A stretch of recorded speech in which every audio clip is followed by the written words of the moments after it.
C'était un matin de février, à Tany, près de Frangy, en Haute-Savoie. Raymond Ourcade ramenait à la maison la toute nouvelle pièce de sa collection. C'est aussi le premier jour, enfin le jour que j'attendais depuis longtemps. Ça fait une année que je le fais petit morceau par petit morceau. Alors on va découvrir ça. Il s'agit d'un canon fondu avec du métal de récupération, une réplique donc, mais attention, pas n'importe quelle réplique. Ma collection. C'est un Griboval calibre 4 à l'échelle grandeur nature, échelle 1-1, qui est l'exacte réplique du Griboval calibre 4 de 1790. Un petit bijou qui va rejoindre l'atelier en attendant la suite de sa réalisation pour les finitions. Il sera notamment vieilli artificiellement avant de goûter la poudre noire et de participer à des reconstitutions historiques. C'est d'ailleurs lors d'une reconstitution que nous avions rencontré Raymond Ourcade pour la première fois. C'était en août 2007 au château de Clermont, en Haute-Savoie. Les organisateurs du spectacle avaient alors imaginé une visite surprise de l'empereur Napoléon Bonaparte. Les canons ne sont pas la première passion de Raymond Ourcade. Il y a encore peu, celui que l'on surnomme MacGyver, en raison de sa faculté à remettre en état de marche des objets qui semblent définitivement hors service, collectionnait des tracteurs. C'est ainsi qu'il a redonné vie et lustre à une trentaine de tracteurs, pour la plupart livrés à la rouille avant son intervention. De cette superbe collection, 2 seuls tracteurs subsistent ici. Un transformé en jardinière et l'autre indispensable au déplacement des pièces d'artillerie. Et ensuite, je me suis aperçu que les tracteurs, il fallait beaucoup de place couverte. C'est du matériel, s'il n'est pas couvert, il se détériore. Donc il faut repeindre, il faut les faire tourner régulièrement. Quand il s'agit de mettre un peu de produit antigel dans une collection de tracteurs, il faut acheter des fûts de 200 litres. Alors j'ai tout liquidé, j'ai tout vendu. Et avec l'argent que j'ai récupéré de mes vieux tracteurs, j'ai tout réinvesti dans les canons.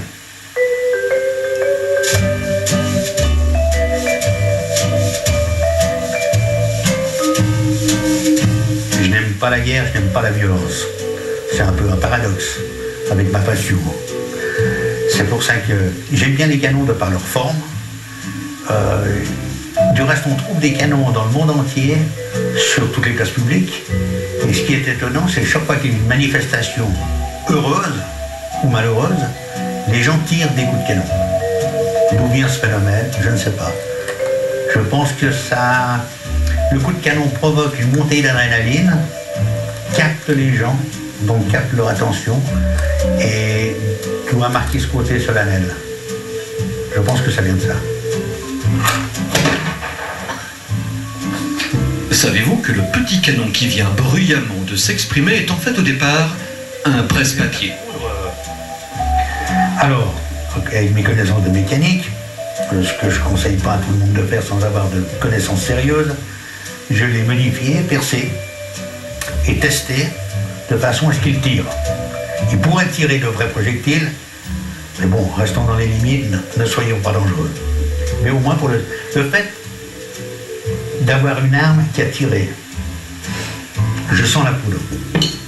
Pour moi, c'est vivant. C'est une pièce qui a tiré. Si j'ai une arme qui n'a pas tiré, elle est sans valeur. Et c'est ainsi que d'un simple presse-papier, certes sous forme de canon, MacGyver a réalisé un vrai canon miniature. Et c'est une passion qui s'est développée. Au début, je pensais avoir une pièce. Question de me faire plaisir. Et ayant connu un peu le milieu, je m'y suis accroché, le virus m'a envahi.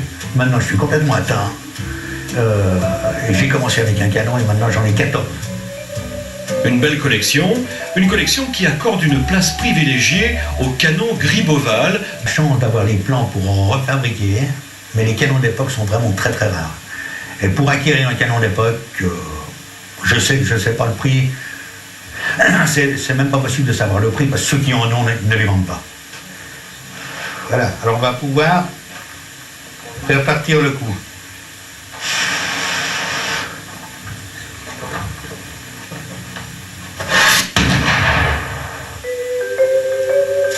Évidemment, il est déconseillé de manipuler de telles armes sans précaution, sans préparation, sans autorisation également. La manipulation de la poudre noire, par exemple, est particulièrement dangereuse. J'ai fait la connaissance des démineurs que j'ai fait venir pour faire sauter des pièces d'artillerie que j'avais trouvées qui étaient défectueuses et des détonateurs. Et j'ai demandé à ces gens quelle était leur peur. Leur peur primaire, c'est la poudre noire.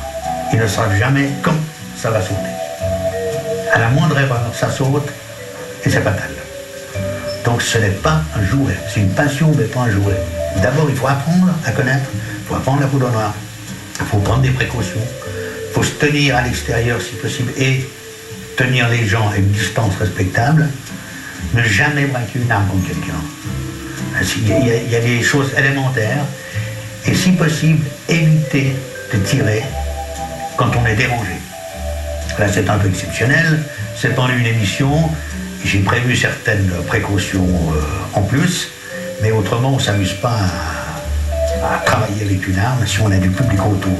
Du moment où on est dérangé, c'est là qu'on peut commettre l'erreur. C'est le même phénomène que d'avoir un accident sur un chemin qu'on va tous les jours, qu'on emploie tous les jours. C'est là qu'il y a plus d'accidents. C'est pareil avec les armes.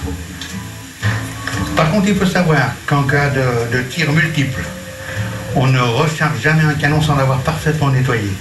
Si on met de la poudre dans le canon, et il restait la moindre brindille incandescente au fond, le coup il part. C'est-à-dire que le canonnier, quand il est en train de mettre la poudre, le coup part, l'objet qu'il tient s'en va, et 9 fois sur 10, le bras part avec. J'aime le canon par la forme qu'il a. Je trouve c'est très esthétique. C'est une forme arrondie, c'est doux au toucher. Tout du reste, si vous voyez les canons sur une place publique, vous regardez tous les points arrondis des canons, ils sont tous polis. Les gens touchent les canons. On trouve des canons à Monaco, partout où les gens ont contact avec le public, les canons sont polis. Par ce phénomène, on a envie de toucher, pourquoi? Je ne sais pas. C'est le même phénomène qu'on voit un canon ou un Bouddha bien rond sur une table, on va le caresser, ou une statue arrondie, on va la caresser. Une pièce qui est angulaire, on n'a pas envie de la caresser. Ça n'attire pas. Attention. Et voilà. Jardinier de métier, bricoleur surdoué, Raymond Hourcade n'a pas fini de surprendre son entourage avec les passions qui accompagnent depuis toujours son existence. Hier, les tracteurs, aujourd'hui, les canons, et demain. J'ai envie de faire de la poterie. La poterie, ça c'est quelque chose qui depuis très très longtemps, j'ai envie aussi, de toucher cette terre. J'ai eu l'occasion de toucher, mais jamais de travailler avec. Et des fois, j'imagine, j'ai des pièces mécaniques, raison de plus, maintenant pour faire un tour. J'ai déjà regardé pour avoir des informations pour fabriquer un four qui monte entre 1200 et 1300 degrés pour faire des pièces. Et je pense que ce sera ma future passion.